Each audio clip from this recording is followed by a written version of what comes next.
참여정부 시절 이 나라 국가정보와 기밀보안의 최고 책임자였던 김만복 전 국정원장의 발언이 문제가 되고 있습니다. 바로 참여정부 당시 남북 간 최고 지도자들 간에는 24시간 대화를 주고받을 수 있는 한라인, 즉 직통전화가 개설되어 있었고 노무현 대통령과 김정일 위원장이 수시로 전화통화를 했다고 밝힌 충격적인 내용이 바로 그것입니다.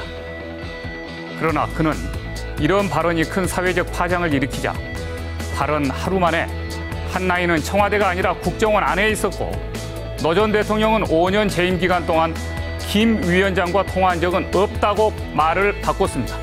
먼저 했던 발언과 나중에 했던 발언 중에 어느 발언이 어디까지가 진실이고 거짓말인지 그것이 궁금합니다. 우선 남북 정상 간 한라인 설치가 사실인지 아닌지, 한라인이 청와대에 설치되었는지 아니면 국정원 안에 설치되었던 것인지부터가 궁금합니다.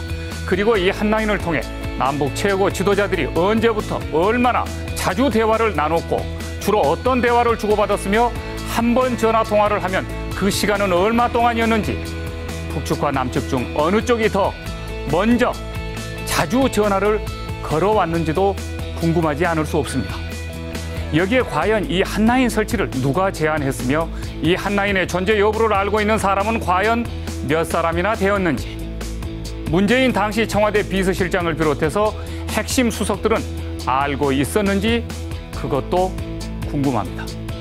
더욱이 김만복 전 원장이 이렇게 재임 중 직무상 취득한 국가 기밀이나 정보를 마음대로 공개하며 사유화해도 괜찮은 것인지, 또 이런 김 전 원장의 행태가 국정원장은 국외정보 및 국내 보안 정보의 수집 작성 및 배포와 국가 기밀에 속하는 문서, 자재, 시설 및 지역에 대한 보안 업무를 총괄한다는 국정원법 3조 및 7조와 재직 중은 물론이고 퇴직 후에도 직무상 알게 된 비밀을 누설해서는 안 된다는 국정원법 17조를 위반한 것은 아닌지, 이 부분도 궁금합니다.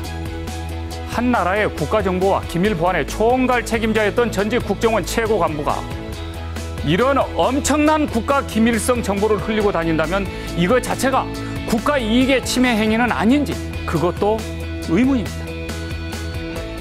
그런데 이런 김 전 원장의 무책임한 국가 기밀 누설은 이번이 처음 아닙니다. 그는 지난 2007년 12월 대선 전날 방북해서 김양건 대남 담당 총수에게 이명박 후보의 당선이 확실하다는 선거 전략을 브리핑한 사실이 있습니다.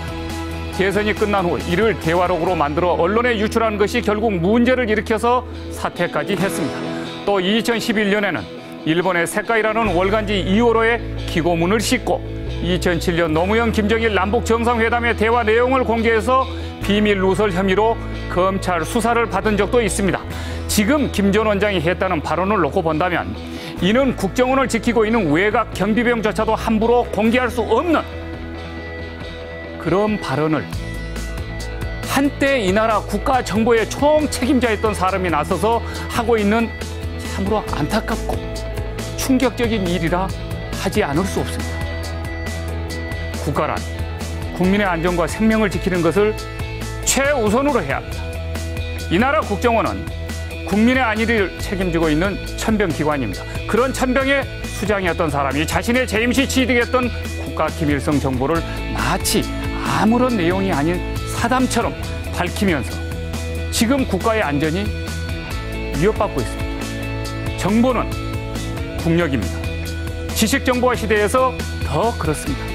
다른 나라의 국가기밀과 정보를 획득해서 국력의 자산을 키워야 할 국정원장이 오히려 자국의 기밀과 정보를 바깥 세상에 공개한다면 이는 국력을 약화시키는 치명적인 매국 행위인 것입니다. 일국의 국정원장의 처신이 이렇게도 한심할 수가 있겠습니까? 정말 딱해 보입니다.